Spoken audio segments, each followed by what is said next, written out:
Hello everyone, welcome back to Anonymous UPSC Aspirant. In this video, we are going to discuss about my experience with prelims and how I was able to crack all the three prelims in past 2 years. I have cleared prelims 2022 of UPSC and 2023 itself, and इसके अलावा मेरा SCS का prelims 2022 जो कि 2023 में हुआ है, I was able to clear that as well. And before it, I was not able to clear my 3 prelims of UPSC. And what difference, what kind of things I have done, and उसके बाद मेरे prelims clear होते गए, and उससे पहले मुझे बहुत ज़्यादा struggle करना पड़ता था prelims के पेपर के साथ, and I was not able to clear it. Margin doesn't matter if you're not clearing it. CSET was not an issue, तो मेरे साथ GS में होता था, because I have कुछ चीज़ों पे मैं ध्यान नहीं देता था, एंड जो प्री कंसीव्ड नोशंस हैं उन्हीं के साथ में चलता रहता था. बट उसके अलावा I changed my strategy and then I was able to clear prelims consecutively. So we will discuss कि what changes we can make so we will able to clear it in 2024 and let's get start with that. So होता क्या है कि according to me there are 2 reasons of failure. एक तो ये होता है कि हम अपना जो फोकस होता है वो कुछ स्पेसिफिक सिलेक्टिव चीज़ों पे ही करते हैं. जैसे कि कुछ सब्जेक्ट्स हैं पॉलिटी और जो कोर सब्जेक्ट्स हैं इकोनॉमी, इन पे हम बहुत ज़्यादा फोकस कर लेते हैं और हम अपना मोस्ट ऑफ द टाइम इन्हीं चीज़ों को बार बार रिवाइज करते जाते हैं. बट इससे होता क्या है कि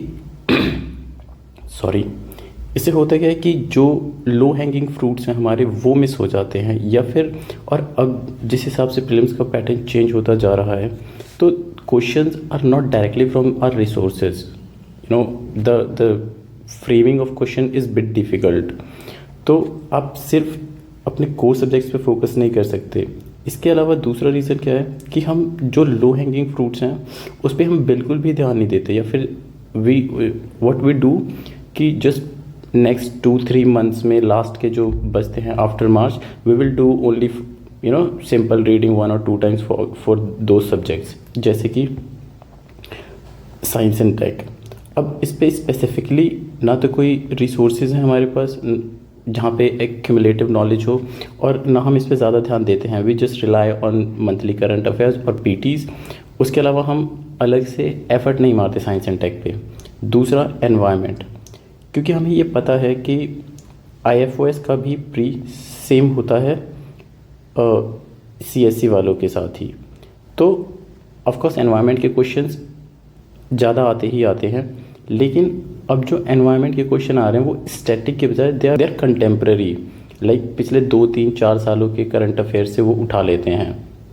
एंड उसके लिए हम करते क्या है कि एनवायरनमेंट के लिए एक बुक है उसे ही हम पढ़ते रहते हैं, वो 300 पेजेस हम we try to mug up, but आता उसमें से कुछ भी नहीं है. तो जो इनपुट आउटपुट रेशो है वो बहुत कम हो जाता है. इसके अलावा आर्ट एंड कल्चर. अब इसमें क्या होता है कि आर्ट एंड कल्चर में हम लोग व्हाट वी जनरली डू कि चलो भाई आर्ट एंड कल्चर तो we can't remember everything so we will not read it, and it's kind of boring as well for people from science background की यार इतना मगअप करना इट्स क्वाइट डिफ़िकल्ट.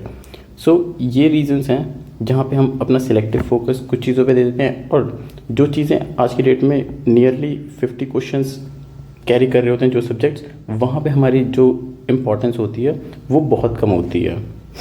यहाँ पे हम डिस्कस करेंगे कि जो इग्नोर्ड सब्जेक्ट हैं और जहाँ पे हमें फोकस देने की ज़रूरत है, एक्सेप्ट 2 सब्जेक्ट्स जो कि हमारे जो कोर सब्जेक्ट्स हैं वहाँ तो हमें फोकस रखना ही रखना है, वहाँ से हमें अपनी प्रायोरिटी मिसप्लेस नहीं करनी.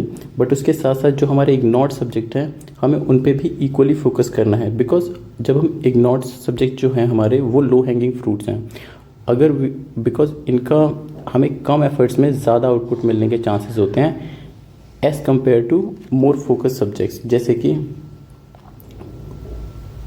Polity, economy, modern history, geography. अब ये जो सब्जेक्ट हैं ये यहाँ पे बच्चे बहुत ज़्यादा टाइम देते हैं and 90% of the student are stress focused on these subjects only for 8 months and 9 months they only read these subjects but वो क्या करते हैं कि वो आर्ट एंड कल्चर,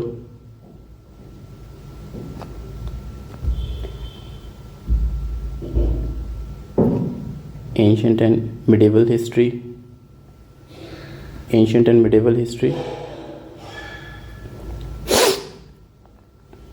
और environment, science and tech, these are subjects. और इसके अलावा जो एक बहुत इम्पॉर्टेंट है वो है मैप्स।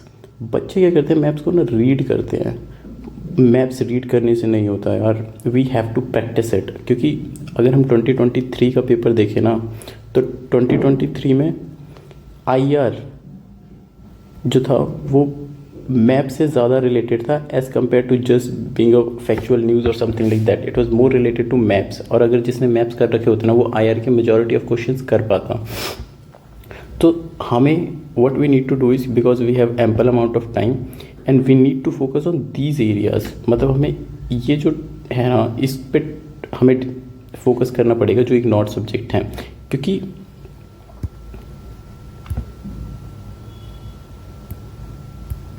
क्योंकि ये वाले सब्जेक्ट्स तो सब कर ही रहे हैं ना, उसमें आप कुछ ज़्यादा डिफरेंस क्रिएट नहीं करोगे। और अब जैसे हमें लगता है कि हाँ इकोनॉमी के 15-20 क्वेश्चन आएंगे and we will do it and we will make 10 to 12 right.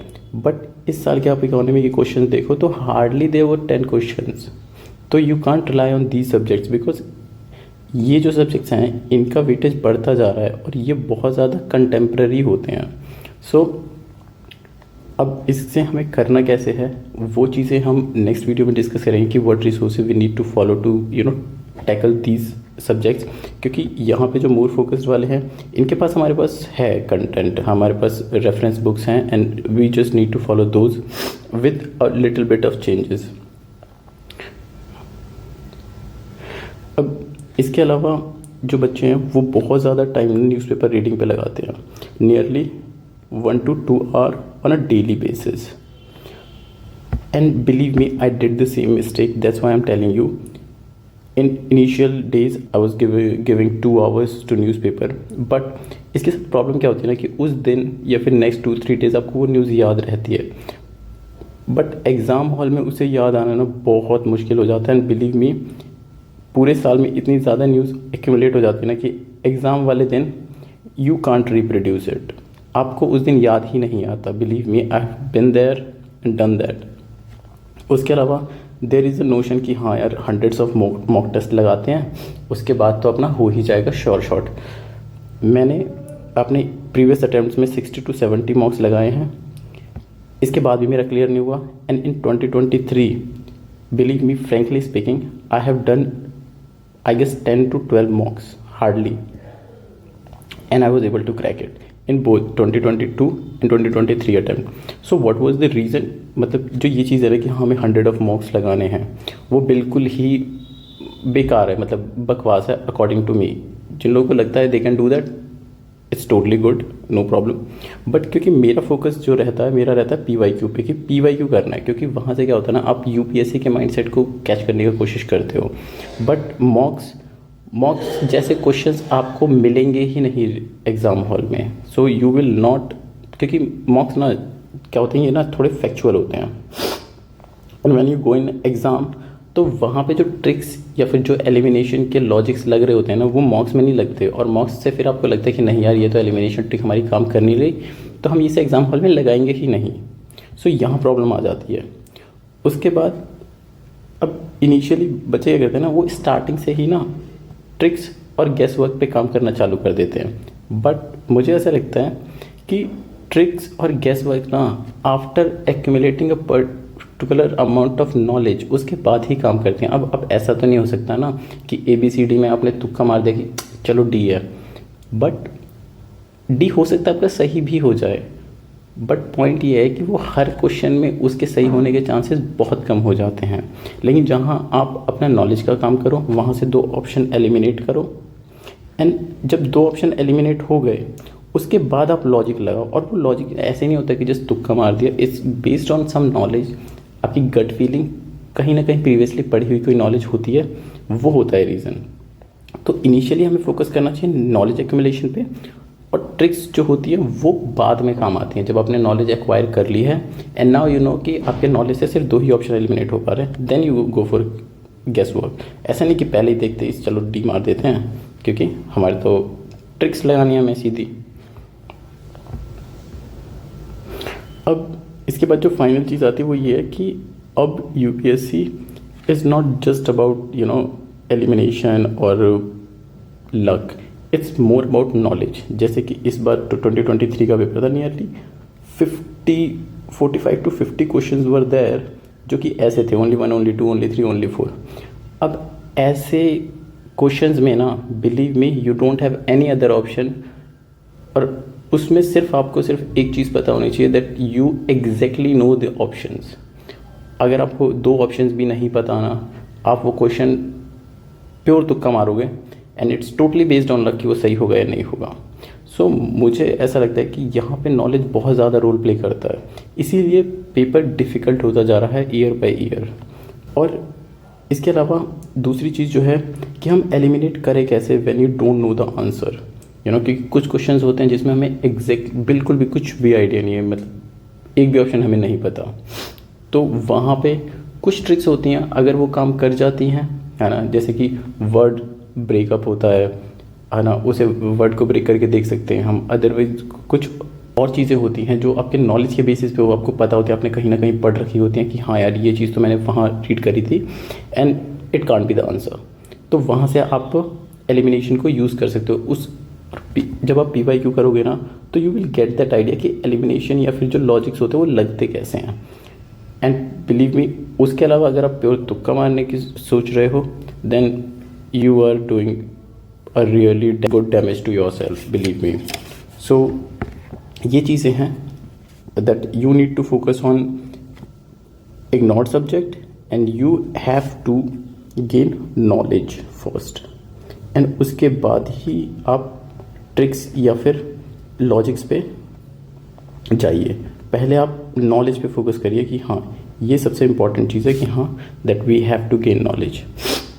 And अगर आप इस चीज़ को फॉलो करते हो तो ऑफ कोर्स आपके chances of getting success increase हो जाएंगे। If we will more focused on those ignored subject like ancient history, art and culture, science and tech, environment, so there are great chances कि हम 2024 का prelims easily qualify कर पाएंगे, क्योंकि believe me most of the students are not focusing on those subjects, and reason being कि कोई ना single resource है नहीं उसका, एंड दैट, और जिस चीज़ का रिसोर्स नहीं होता वहाँ पे लोग अपना पर्सनल एफर्ट मारना बहुत कम करते हैं, और जो लोग पर्सनल एफर्ट मारते हैं they get the result, and उनको फिर वो आउटकम मिलता भी है।